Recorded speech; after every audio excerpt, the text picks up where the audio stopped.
Welcome back, everybody, to the Just One More Level podcast. I am your co-host, Christian. And I'm your co-host, Jon. And this week, we played a little bit of Chasm, an indie game that I didn't know anything about. I was just going through some stuff on my Steam list, as so often happens. Saw a game that looked a little bit interesting and thought I wanted to see more of that. So I threw it on our list of stuff to play. And, I mean, I don't know about you, Jon, but it kind of fits a theme that we've been doing here recently of a style of game we've been playing a whole lot. I did not know that going into it. Do you want to talk a little bit about the game? Tell us what it's all about. So Chasm is an RPG Metroidvania, and I was very excited to see that.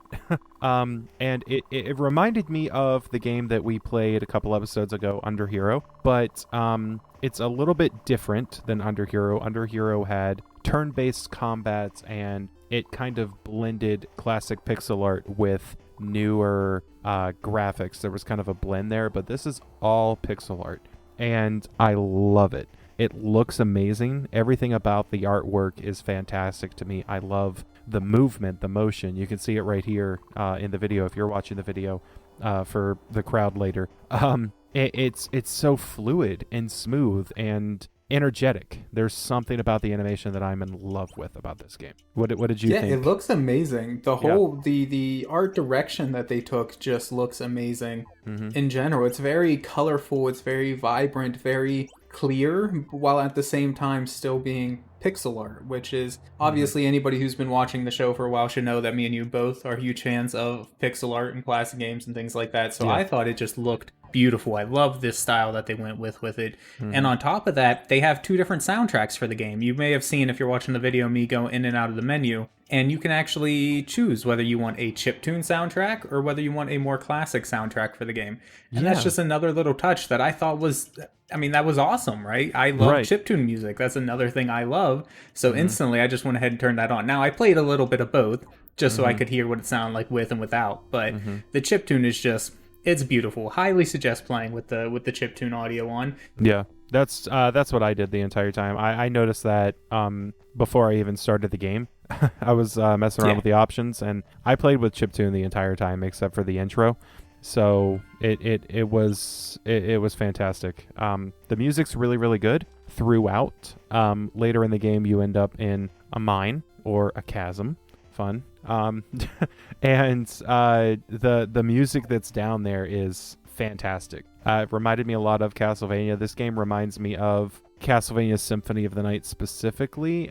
It even has the backdash, which is a really fun thing that you can do in that game, and it's a technique that speedrunners use all the time for that game, because if you use the backdash, you can move a little bit quicker, especially through the level. If you've never seen like Symphony of the Night or anything like that, backdash is simply you press a single button. I believe it's Y if you're using an Xbox controller for this game, and you just instantly dash backwards. Just very quick. Doesn't matter what you're doing. Yeah. Like if you're in the middle of an attack, if you're just standing there, whatever, you just hit that button and you just almost teleport backwards. Like that's how quickly back you move. And it's a move I actually kind of forgot about until a little bit like halfway through my playthrough. I did discover it as I was just mashing buttons and things here, but somehow I kind of forgot about that. I wish I would have remembered, because some of the enemies in this game are a little troublesome. Nothing too difficult. I played on normal. I imagine you probably did the same. Yeah.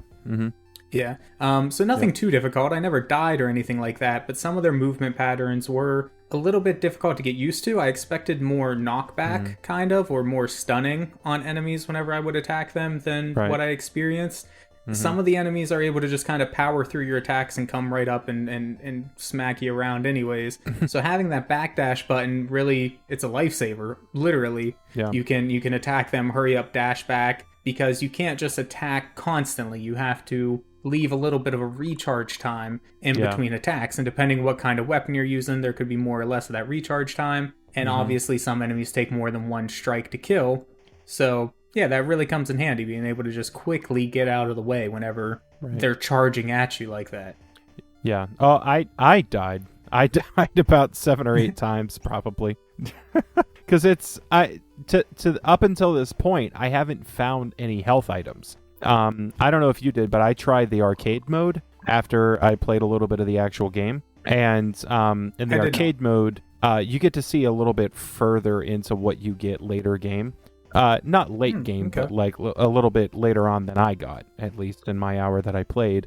So you get to see, like, you get secondary weapons for your other hand, like projectiles. You get like a boomerang. Yeah, that's your magic. Yeah, and that takes magic points. Yeah, which you get literally replenished by.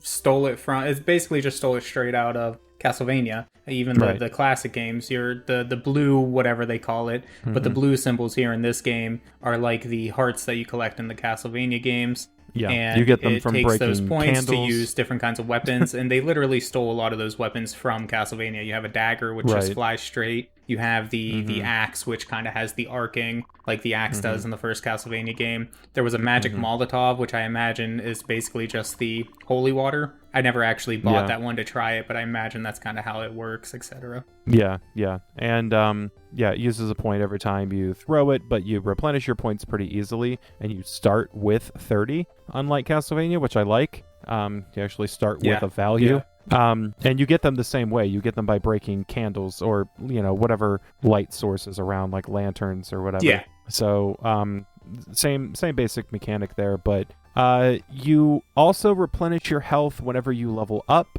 and when you save your game. Save. Yep. But it's sometimes it's a little bit tricky because the enemies respawn. So when you leave a screen, a couple of times I thought, oh, well, I'm just wherever I am right now. I'll just run back to where the last save point was. I'll replenish my health, and then I will be able to make it through this next area without dying. But all the enemies respawn. So you have to fight your way back in order to do that. I don't think that the save states are spread out like too far or anything, really. It was just like a couple of tricky moments I got stuck in that I was like, I really wish I could run back and replenish my health real quick, but I guess I'll just have to get good at the game. two things on that. One, the saving, how do I want to word this? I guess really what I want to say is, like you were saying, the saves aren't really spread out all that. They're not, you're never too far from a save point, I feel like, at least from the hour that I played in the game.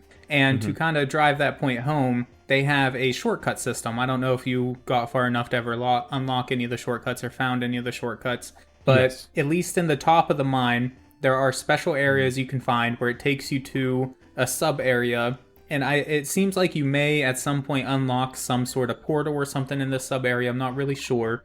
But that sub area also leads directly to the entrance to the mine, where at least the majority of the early game takes place. And every kind of wing and floor of the mine has another entrance to that same sub area. So you can very quickly get from point A to point B in the mine once you explore far enough to unlock the shortcut for that area, which is something that I thought was fantastic. Because that's one of the big things, at least in early Metroid games. I've never played Symphony of the Night, the Castlevania game, or the newer Metroid games, so I don't know if they ever got better.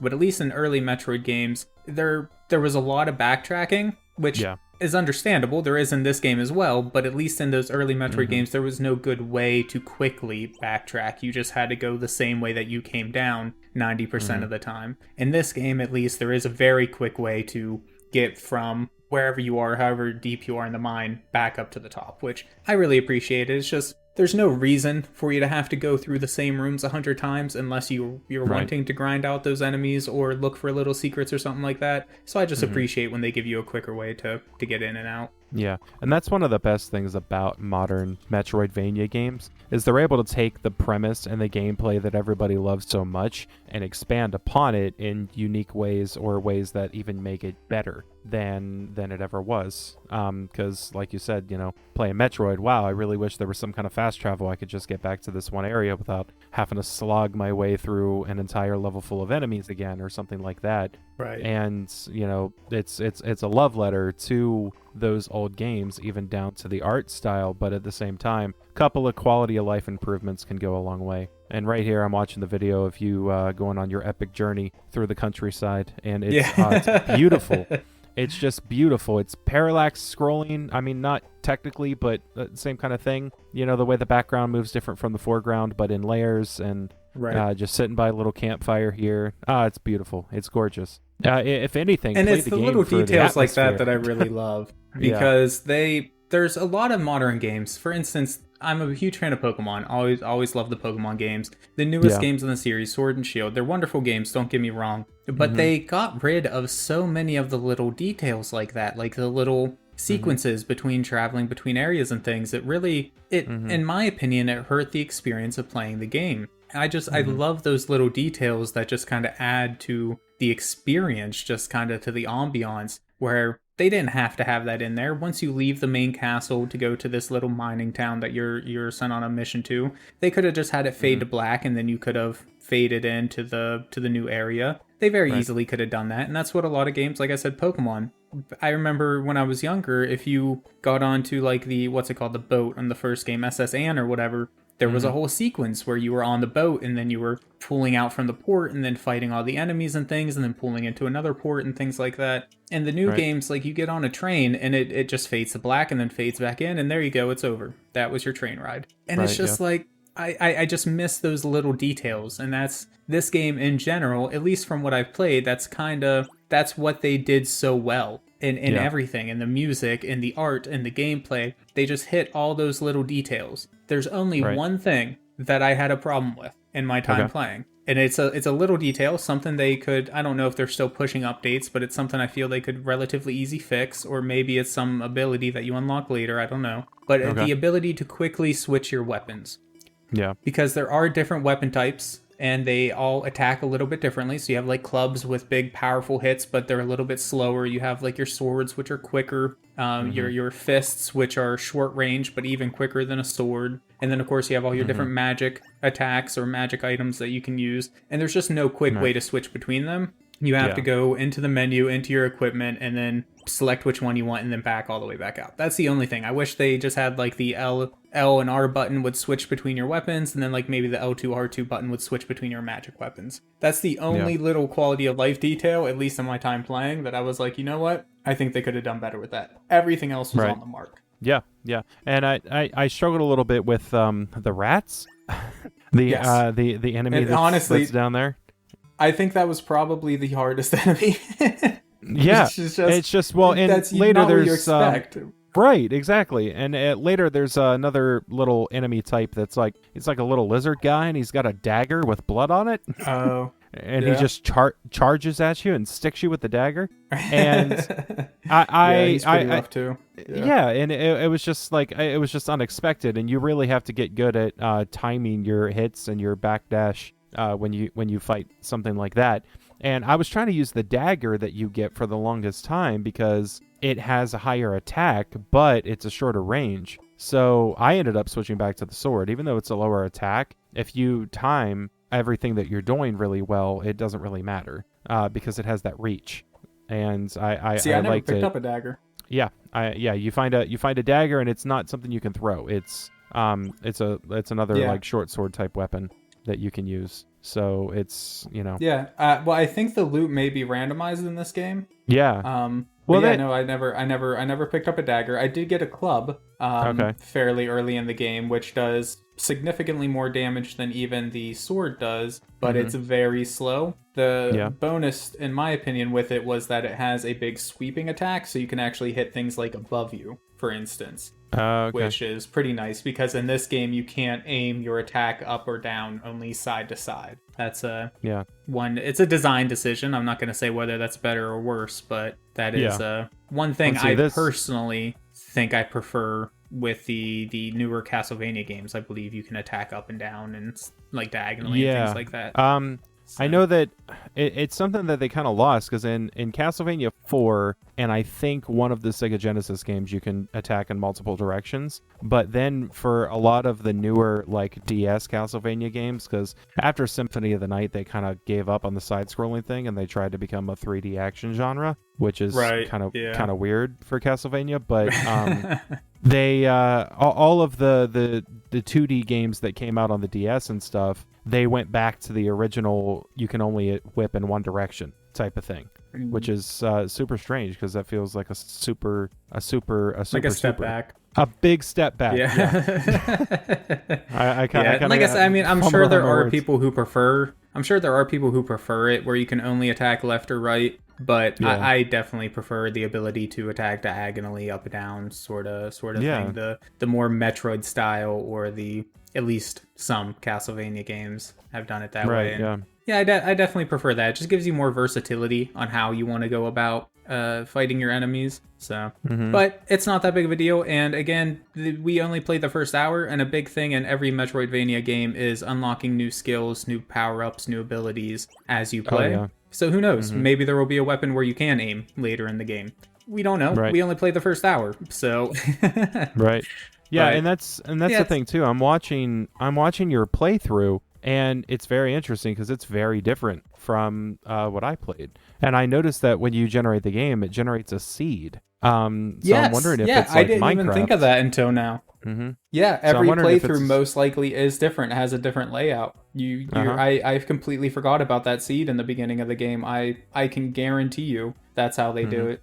So Yeah, that's cool. And then I also noticed part of that like arcadey experience that they offer. There looked like there was also daily quests and things like that. Again, I don't know if they're still updating it, but where like you have a I don't know if it's a time attack or if it's like a point system or what, but it seems like there was some sort of community arcadey experience around the game, at least at its release as well, which again, it's just another small detail that the developer didn't have to do. It's a nice add-in, something fun. That's what I and having the set that's what I seats is tried. nice for speedrunners too. Right. And that's what I tried with the arcade experience. I tried the daily challenge, and there was a challenge for today's date. So I'm not sure if it's something that's like randomized and they update it. Just, they don't really update it, but they have like presets that kind of spit out every once in a while, or if they genuinely do think of something every single day. But that's really cool because I don't. It's probably randomized. randomized. Yeah, I haven't seen a daily challenge on an actual game like this. I've only seen daily challenges on like mobile games, stuff like really. I can't think of any off the top of my head, but I know there are proper PC games like this that have done that as well. I can't think of them off the top of my head, but I know they're out there. I've seen them before. And what you were talking about with them, you don't know if it's randomized or not. If it's anything like those other ones that I've seen, how they've done it at least is they will just have random ones for most days, but then every once in a while they'll have special events where they select a certain seed. Binding of Isaac, there you go. That's one of the big games. It's a very popular roguelike game, and that's one of the things they have is daily challenges. And most of the time, as far as I'm aware, most of the time it's just a random seed that you play through. But they also do every now and then have like a hand-picked seed, hand-picked scenario for people to play through. And one of our viewers here is telling us that the last update to the game was 4/19/2020, so about a year ago. That's about 2 years of updates for the game, so that's not bad. Yeah, and maybe stuff is coming down in the future.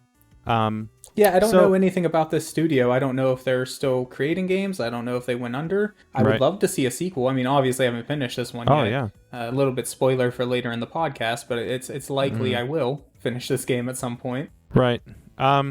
Well, here's something interesting. We've raved about the gameplay, the music, the artwork, and all of that kind of stuff, but we haven't really touched much on story, and that's sadly because we haven't gotten too much yet. This is an RPG, so it's probably pretty expansive, and you end up exploring a lot of the story. But the little tidbits that I have got is it's set in some kind of fantasy world named Gildea, or at least the kingdom you're from is Gildea, right? And you're trying to become a Gildean knight, and you're on your first little mission here to prove yourself. That's what you're doing in this mine. And there's some interesting little things that have developed in the mine. I don't know if you made it this far, but in the mine you save a professor, is one of the first people that I saved.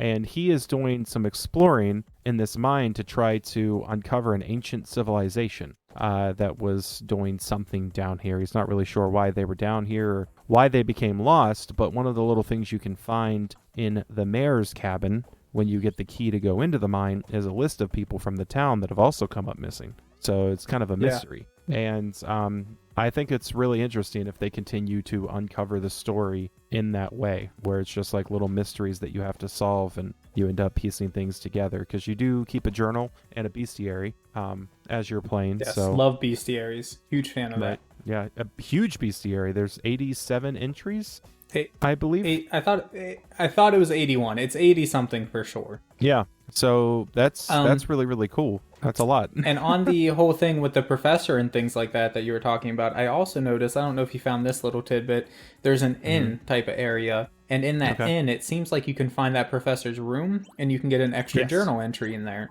And it talks about he is a scholar who was here writing up some sort of paper about, I forget exactly what it was about. It had something to do with like corruption in the royal family or something along those lines. And that paper, the college or school or whatever it was that he submitted to did not like at all, apparently. But then he happened across this ancient civilization that Jon was talking about, and he submitted that paper to them, and they are really enjoying that study that he's doing. So there could be more to the political side of the game as well. There could be I noticed also in that list of people that you mentioned, the princess or a princess is one of the people missing from the town. So there could be a whole lot of political based storylines going on here as well that we just don't know. That's the one downside of this format that we don't really get much of story for games. So. Yeah, but I mean, it's a taste, and that's the kind of thing that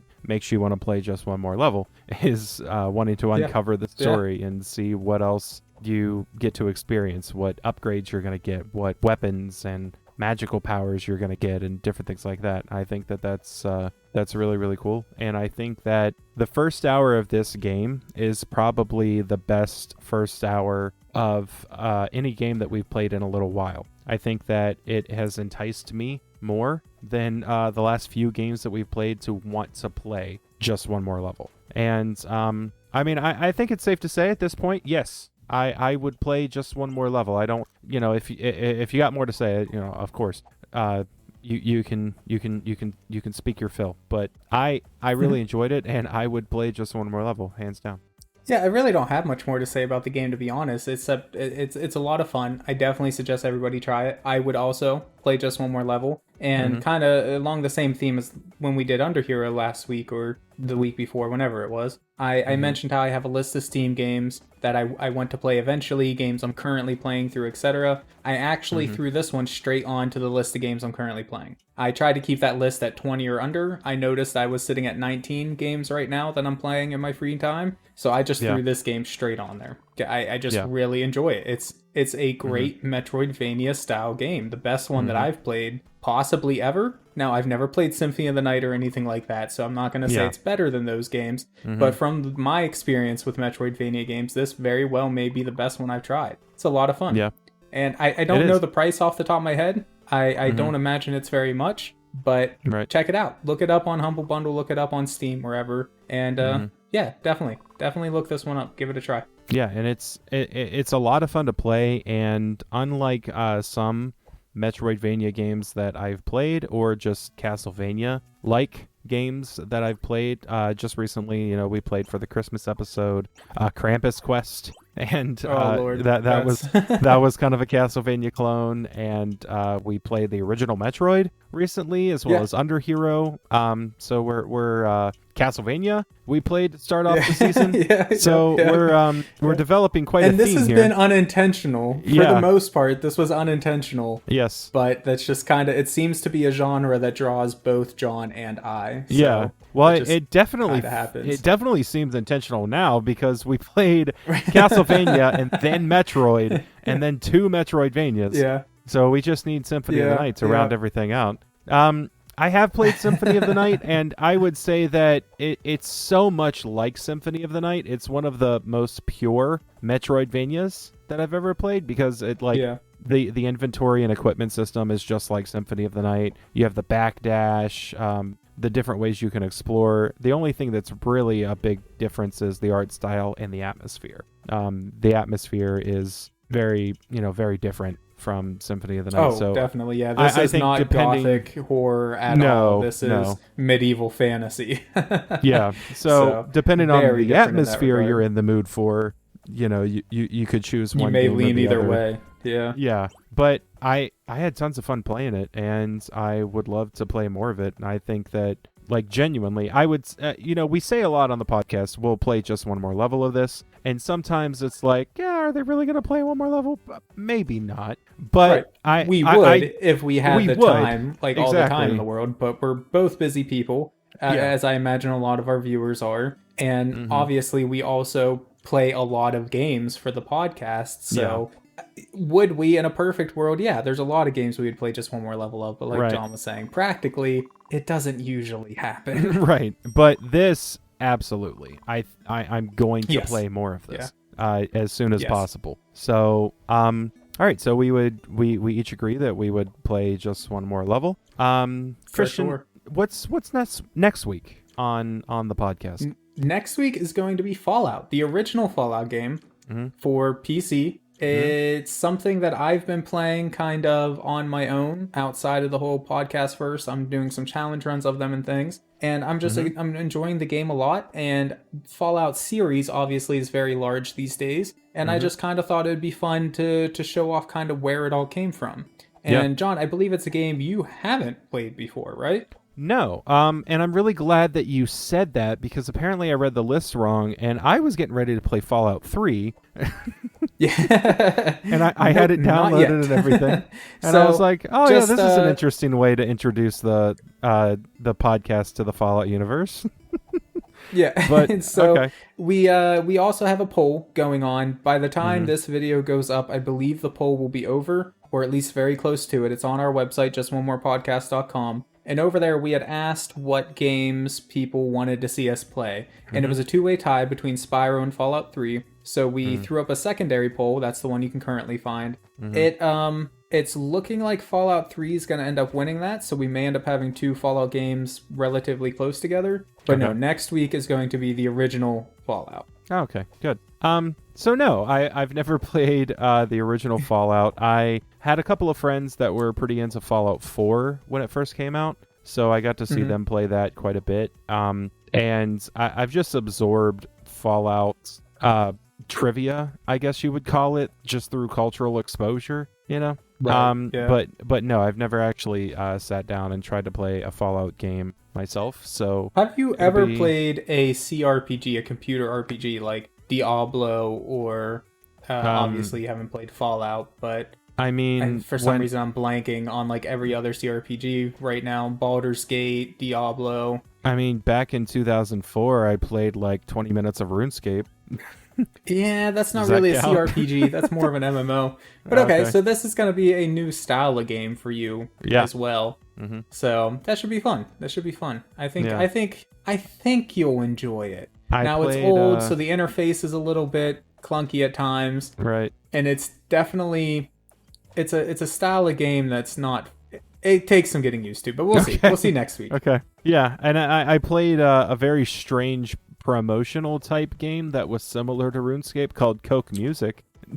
I've never heard of that before. I might have to look that one up. You just got on there, and it was more like Sims than anything. You would meet people that were online at the same time as you and talk to them, and then you had your apartment or your pad, and you'd dress up your pad with Coca-Cola products. There was just it was just Coca-Cola furniture. There were jukeboxes, and you could pick modern songs for them to play, and you could have little mini fridges full of Coca-Cola, and it was a really weird experience. I'm not really sure why I was into it.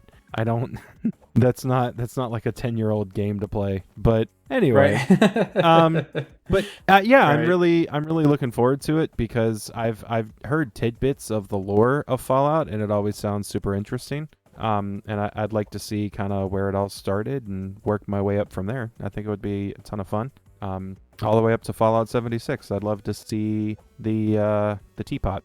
Yeah, I'm sure we'll end up covering most of the games on the podcast, the Fallout games, at some point, because it's one of my personal favorite game series. Right. And like I said, with the way the poll is going right now, we'll probably have Fallout followed directly by Fallout 3. So we shall see. But unless you have anything else for this game, I think that's all we have time for tonight. No. Yeah, I'm all good for this episode. So awesome. Yeah. Where can we find you, Christian? Oh, Lord, I've been saying this every week for Lord knows how long now. I promise I'm going to get back to doing YouTube and Twitch outside of the podcast at some point. It's going to happen. I promise you it will. But right Okay. now, you can only really find us on the website, or find me, sorry, on the website and the podcast. That's justonemorepodcasts.com with an S. And then, of course, our YouTube channel and the Facebook channel, which John runs over there, or the Facebook channel, the Facebook page, which is it's just one more podcast, right, on the Facebooks. Yeah. So you can find me there if you ever just want to do a shout out. There's also a Discord channel which you can find links to on our YouTube pages and podcast pages and things like that. Right. But how about you, John? What have you been up to anything recently? I have. I recently started uploading again on my YouTube channel. That's the Dorseman. And the most recent video I uploaded as of right now is I really don't know what you would want to call it, a time-lapse type video where I go through the process of making our intro for the podcast. I time-lapse all the footage of me actually creating the pixel art for the little intro animation. And I just talk about my process and how all of that went and how difficult it was and how much fun it was. So if you're interested in seeing that, you can head on over to my channel at the Dorseman. And I will also be uploading a Let's Play, kind of a highlight reel of me playing this game for the podcast. That's something that I kind of hope to be doing going forward into the future, is uploading like the gameplay videos that I record while I'm making these, because I always have a lot of fun and I'm pretty bad at games in general. So I always entertain myself with the stupid mistakes that I make when I'm trying to play these games for the podcast. But it's a ton of fun. You can find me on social media as well. It's at the Dorseman everywhere, Twitter, Instagram, all that kind of stuff. So you can come and check us out. Come and check us out at the website and on Facebook too. That's the best way that we can interact with you guys. If you have suggestions for games that you want to see us play, always come and check out the poll on the website. We're going to be updating that pretty soon here. So let us know what you would like to see us play next based off of your suggestions. Yep. But okay, thank you so much, everybody, for joining us tonight. We'll see you again next week, sometime on Twitch, but Wednesday on YouTube and everywhere else with Fallout. Yep. Have a good one, bye-bye, everybody. y'all.